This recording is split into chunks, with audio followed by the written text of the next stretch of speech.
భారతదేశం దగ్గర ఉన్నటువంటి అతిపెద్ద ఆయుధము. ఆ అతిపెద్ద ఆయుధము నాకు తెలిసి ఈ ప్రపంచంలో ఏ ఒక్కరి దగ్గర కూడా లేదు. ఆ ఆయుధం పేరే భిన్నత్వంలో ఏకత్వం.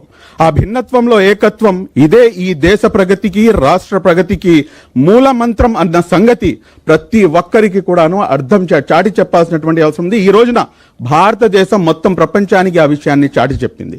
ఈ భిన్నత్వంలో ఏకత్వం ఏదైతే ఇక్కడ కూర్చున్న తర్వాత మనం చూస్తే గనక ఒక గార్డెన్ లో ఒకే రకమైనటువంటి పూలు ఉంటే గనక దాని వైపు ఎవరు కూడాను తిరిగి చూడరు.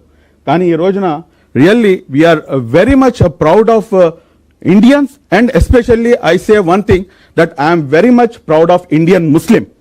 Why? Because ఇది ప్రపంచంలో మొత్తం 55 దేశాలు ఉన్నాయండి ముస్లింలకి. కానీ ఆ 55 దేశాల్లో ఉన్నటువంటి సెక్యూరిటీ, స్వేచ్ఛావాయువు ఇక్కడ లేదు.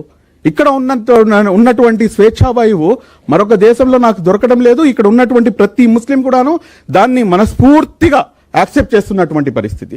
కాబట్టి ఏదైతే ఇటువంటి పరిస్థితుల్లో ఉన్నటువంటి ఈ సందర్భంలో ఏదైతే వీళ్ళు చేస్తున్నటువంటి కుట్రలు ఒకటి కూడాను ఒక్క నిమిషంలో దాన్ని ఇంకా కూడాను పటాపంచలు చేస్తారు. ఎందుకంటే వాళ్ళ యొక్క ఏదైతే ఒక కుట్ర ఉందో ఆ కుట్ర ఏమిటంటే ఇక్కడ ఉన్నటువంటి భిన్నత్వాన్ని చెడగొట్టడం.